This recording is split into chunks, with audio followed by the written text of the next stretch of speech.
When we talk about decade in review issues, I think one very inescapable issue, but one that is very difficult to nail down and be precise upon, and it means different things to different people, it means different things in different parts of the world, is the identity question. I think that meant a lot in this decade that's just drawing to a close, and I think it's only going to matter more in the decade to come. But what does that mean and how will it play out? I don't know, but I think it's something that we need to be attuned to and attentive to. It's unfolding in different ways in different parts of the world. In the United States and the United Kingdom, they have their concerns with broader sort of sovereignty issues as it relates to multilateralism.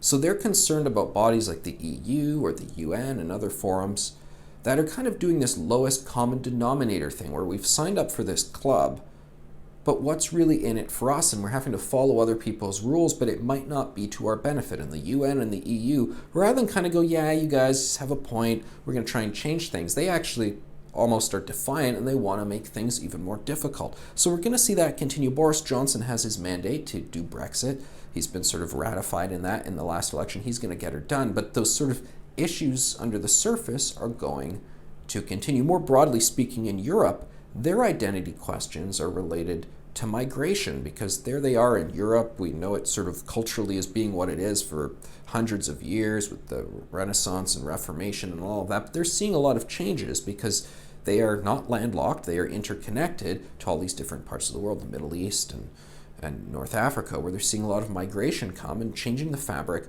of their society. And it's a very awkward and, at least to some people, even a taboo conversation about what all of that means. So that's how the identity issue unfolds for them.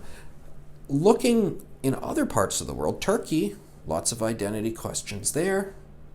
Pakistan and India, they are having major fights over issues related to citizenship and borders and the Kashmir region and so forth. And China, well, they're becoming a rising global superpower even more so, but they still have these insecurities related to identity issues. Having to put all these Uyghur Muslims in concentration camps to suppress that. They're figuring all of that out. In Canada, things are, of course, much tamer. And it's interesting because our identity is more of a mixed identity right now, but people are so incredibly sheepish about the issue. Justin Trudeau himself says, no core identity in Canada. We are a post-national state. And people go, excuse me?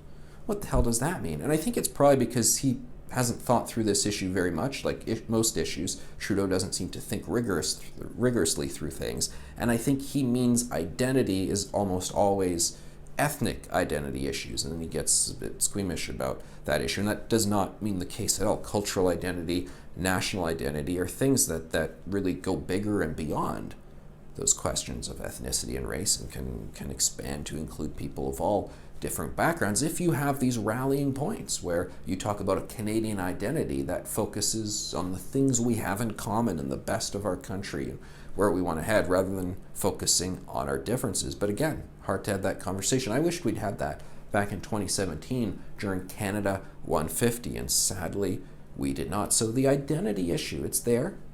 It was there last decade, and I think it's going to be there even more in this decade ahead. Just unsure in which ways it'll unfold, but it'll be an interesting one, hopefully a positive one, but certainly in some parts of the world, probably an increasingly negative one.